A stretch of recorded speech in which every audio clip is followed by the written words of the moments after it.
Bonjour, Dr. Leroux. Merci beaucoup d'être avec nous aujourd'hui. Merci.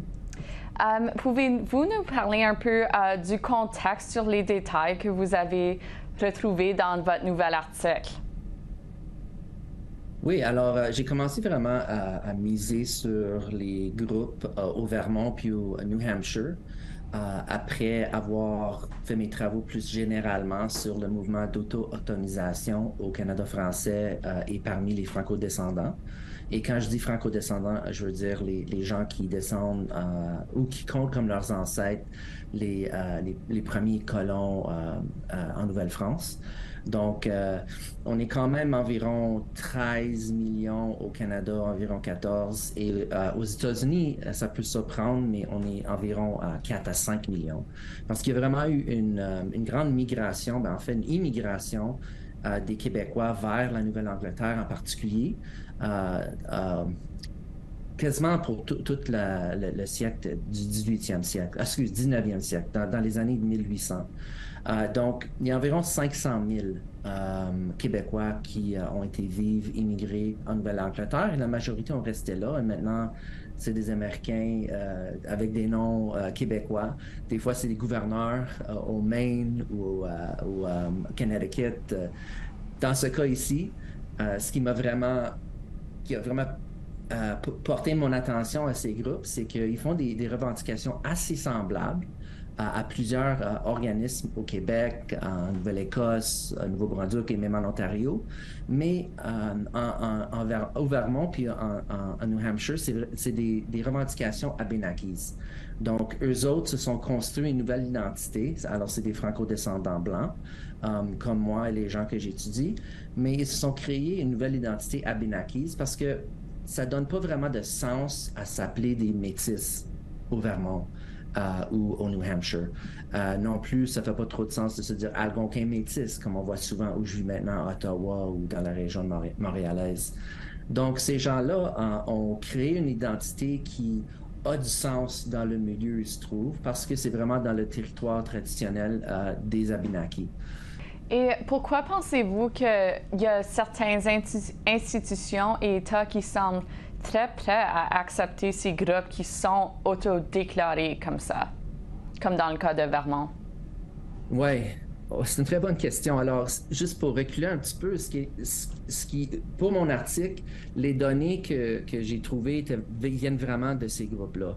Donc, le groupe principal, qui est vraiment le groupe d'origine, et les trois autres groupes qui ont été reconnus par l'État, donc sont 4 tribus, soi-disant tribus qui sont maintenant reconnues par l'État de Vermont.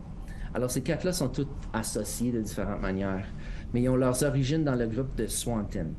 Swanton, c'est une petite ville, un petit village à 5 km de la frontière du Québec et de Vermont.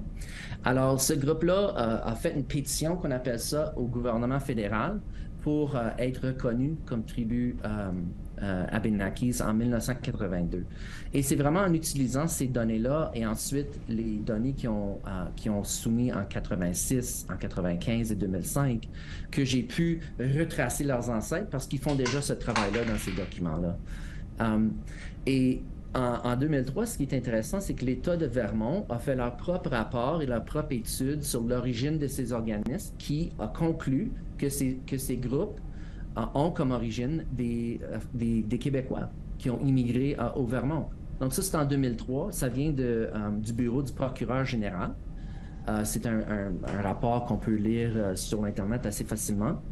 Mais quelque chose arrive entre 2003 et 2010 et soudainement, on se retrouve avec un nouveau processus légal qui a été adopté par le gouvernement du Vermont qui existe pour reconnaître les tribus au niveau de l'État. Et des fois, il y a des États qui ont ce genre de processus-là. Je pense que dans mon article, j'explique qu'il y a environ une vingtaine d'États qui ont un processus de reconnaissance étatique. Et c'est vraiment ce que l'État de Vermont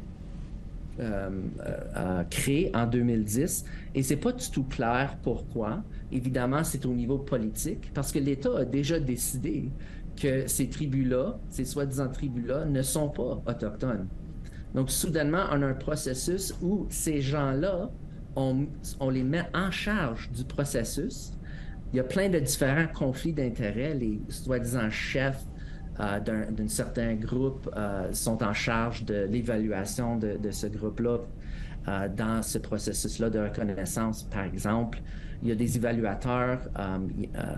Chaque application pour la reconnaissance a 3 évaluateurs externes.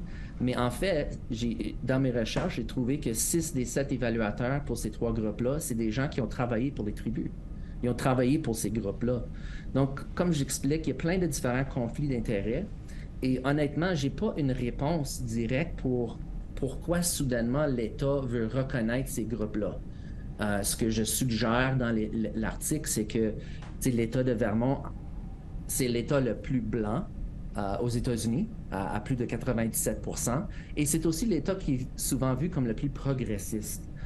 Donc, peut-être, pour différents acteurs au niveau politique, juridique, universitaire, institutionnel, etc., au niveau public, avoir des gens qui sont reconnus comme autochtones, peut-être ça leur donne un certain capital culturel et politique qu'ils peuvent maintenant utiliser dans l'État.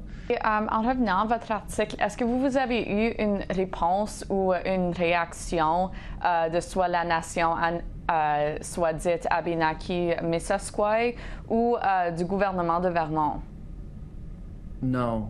Alors, ça fait peut-être un mois que l'article a été publié. C'est vrai que j'ai circulé différentes versions avant ça, mais j'ai rien entendu par rapport à ces groupes-là dont je recherche et dont je discute dans l'article ou au niveau du gouvernement. Mais j'ai eu des bonnes communications avec le leadership à Odanak, par exemple, avec qui je parle de temps en temps par rapport à mes recherches. Je vais partager ce que je trouve avec eux. J'ai été là 2 ou 3 fois depuis 2018, donc dans 5 ans, à présenter mes recherches, ce que je trouve. Donc, pour moi, c'est ce qui est important, c'est que les Abénakis réels, comme je les appelle, et je pense que peut-être il y en a là aussi qui s'appellent de cette manière-là, reconnaissent les recherches que je fais comme étant importantes pour leur propre avènement politique, etc. Et qu'est-ce que vous pensez serait une réponse appropriée ou adéquate à votre recherche par rapport à ce groupe de soi-dit Abénaki et l'État de Vermont? Je veux dire, dans l'article, je pense que j'explique très bien les problèmes dans le processus de reconnaissance qui a été mis en place en 2010. Pour moi, si j'étais un des politiciens ou quelqu'un qui travaille dans la bureaucratie autour de ces enjeux-là, je voudrais vraiment comprendre ce qui s'est passé pour qu'il y ait tellement de conflits d'intérêts et que, ce que j'explique dans l'article, c'est que en 2003, quand l'État de Vermont a publié leur recherche sur ces organismes-là et ont conclu qu'en fait, c'est des descendants pour la plupart, pour la grande majorité, là on parle de plus que 95% de leurs membres, c'est des gens qui descendent des Québécois qui ont immigré au Vermont dans les années 1800. Dans le processus de reconnaissance, les groupes qui ont été reconnus n'ont pas été obligés de démontrer que leur ascendant ou ascendante était des Abénakis. Et pour moi, si la conclusion en 2003 était bonne, elle est encore bonne aujourd'hui. Donc, si tu crées un processus de reconnaissance qui va à l'encontre de tes propres conclusions, comme gouvernement en 2003, c'est clair que vous ouvrez la porte à une certaine fraude ethnique. Et c'est ce qui s'est passé au Vermont. Encore une fois, je suis pas trop connaissant par rapport aux dynamiques du gouvernement du Vermont, qui prend les décisions, pourquoi ce processus-là a été entamé en 2010. Mais c'est vraiment un processus qui manque de rigueur. Honnêtement, c'est honteux. Merci beaucoup pour être avec nous. C'est tout pour moi aujourd'hui.